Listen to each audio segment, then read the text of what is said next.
saging na saba, frozen, galing Pilipinas. And coffee with cinnamon. And the sunshine. Ay, ay, ay. Bees yan na. Instead na bird. Yan. And the lasang. May lasang.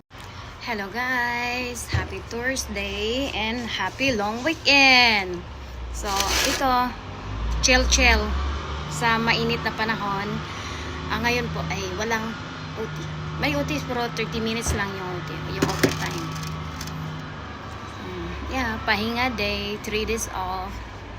Ayan, mga untaog saging. Ano ba ito? Hindi lang sa likod. Naka-sunla. Protect yan. Dagdag ganda yan.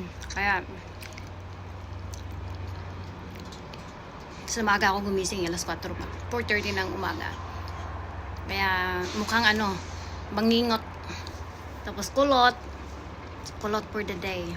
Saging. Kalame. And then kape. With cinnamon.